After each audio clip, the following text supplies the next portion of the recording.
Seven সিস্টার্সের Arunachal প্রদেশকে ঘিরে আবারও ঘনীভূত হচ্ছে এশিয়ার অন্যতম স্পর্শকাতর সীমান্ত সংকট। হিমালয়ের বরফ ঢাকা সীমান্তে নতুন করে উত্তেজনার পারদ চড়েছে ভারত এবং চীনের মধ্যে। স্থানীয়দের অভিযোগ, ভারতীয় ভূখণ্ডের ভেতরে প্রবেশ করে স্থানীয় সামরিক অবকাঠামো গড়ে তুলেছে চীনের পিপলস লিবারেশন আর্মি। যদিও নয়াদিল্লি এই অভিযোগ অস্বীকার করেছে, তবু এই দাবি ঘিরে শুরু হয়েছে তীব্র বিতর্ক। প্রশ্ন উঠছে, এটি কি কেবল একটি সীমান্ত বিরোধ, নাকি ইন্দো প্যাসিফিক অঞ্চলের ভূরাজনৈতিক শক্তির ভারসাম্য বদলে যাওয়ার নতুন ইঙ্গিত? ভারতীয় কয়েকটি গণমাধ্যমে প্রকাশিত প্রতিবেদনে বলা হয়েছে, অরুণাচল প্রদেশের আপার সুবনশিরি জেলার সীমান্তবর্তী এলাকায় বসবাসকারী না জনজাতির একটি সংগঠন দাবি করেছে প্রকৃত নিয়ন্ত্রণ রেখার কাছাকাছি ভারতের ভেতরে চীনা বাহিনী স্থায়ী অবকাঠামো নির্মাণ করেছে। অভিযোগ অনুযায়ী সেখানে পাকা রাস্তা, সেনা ক্যাম্প সহ বিভিন্ন সামরিক স্থাপনা গড়ে তোলা হয়েছে এবং স্থানীয় বাসিন্দাদের পূর্বপুরুষদের ব্যবহৃত কিছু এলাকায় যাতায়াতও বাধা দেওয়া হচ্ছে। নাহ ওয়েলফেয়ার সোসাইটির সভাপতি কেরুচাঁদের দাবি করেন, তাদের সম্প্রদায় বহু প্রজন্ম ধরে ওই এলাকায় চাষাবাদ, পশুচারণ এবং শিকারের মতো ঐতিহ্যগত কর্মকাণ্ড পরিচালনা করে আসছে। কিন্তু 2020 সালের পর থেকে সীমান্তের অন্তত 5টি এলাকায় প্রবেশে তারা নানা বাধার মুখে পড়েছেন।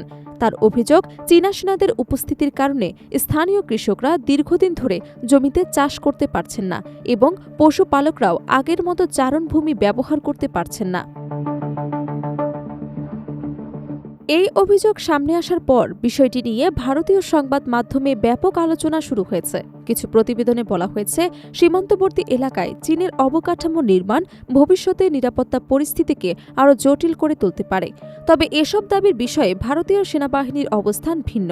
সেনাবাহিনী জানিয়েছে, সামাজিক যোগাযোগ মাধ্যম এবং কিছু গণমাধ্যমে প্রচারিত তথ্যের সঙ্গে বাস্তব পরিস্থিতির মিল নেই। তাদের দাবি, ভারতের কোনো ভূখণ্ড চীনের দখলে যায়নি এবং প্রকাশিত অভিযোগগুলো ভিত্তিহীন।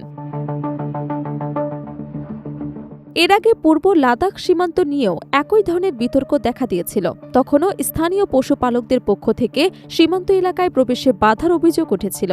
তবে ভারত সরকার সে সময়েও স্পষ্ট জানিয়েছিল, চীন ভারতের 1 ইঞ্চি ভূখণ্ড দখল করতে পারেনি। বর্তমান অভিযোগের ক্ষেত্রেও সরকারি অবস্থান একই রয়েছে। অরুণাচল প্রদেশকে কেন্দ্র করে ভারত এবং চীনের বিরোধ অবশ্য নতুন কিছু নয়। দুই দেশের মধ্যে দীর্ঘদিন ধরে সীমান্ত নিয়ে মতপার্থক্য রয়েছে। ভারত ব্রিটিশ আমলে নির্ধারিত ম্যাকমোহন লাইনকে আন্তর্জাতিক সীমান্ত এবং প্রকৃত নিয়ন্ত্রণ রেখার ভিত্তি হিসেবে স্বীকৃতি দিলেও চীন তা মেনে নেয়নি। বেইজিং অরুণাচল প্রদেশকে দক্ষিণ তিব্বত বা জাংনান নামে উল্লেখ করে এবং এটিকে ঐতিহাসিকভাবে তিব্বতের অংশ বলে দাবি করে। অন্যদিকে নয়াদিল্লি বরাবরই বলে আসছে, অরুণাচল প্রদেশ ভারতের অবিচ্ছেদ্য এবং সার্বভৌম ভূখণ্ড। বিশ্লেষকদের মতে, ভারত চীন সীমান্তে অবকাঠামো নির্মাণ, সেনা মোতায়েন এবং সীমান্তের নজরদারি বৃদ্ধি এখন দুই দেশের কৌশলগত প্রতিযোগিতার গুরুত্বপূর্ণ অংশ হয়ে উঠেছে। এমন পরিস্থিতিতে সীমান্তবর্তী এলাকায় নতুন কোনো অভিযোগ বা উত্তেজনা শুধু দুই দেশের সম্পর্কই প্রভাব ফেলে না, বরং পুরো ইন্দো প্যাসিফিক অঞ্চলের নিরাপত্তা ও ভূরাজনৈতিক সমীকরণেও প্রভাব ফেলতে পারে। তাই অরুণাচলকে ঘিরে সর্বশেষ এই অভিযোগ সত্যি নতুন বাস্তবতার ইঙ্গিত বহন করছে, নাকি এটি সীমান্ত বিরোধের পুরনো অধ্যায়েরই নতুন পর্ব?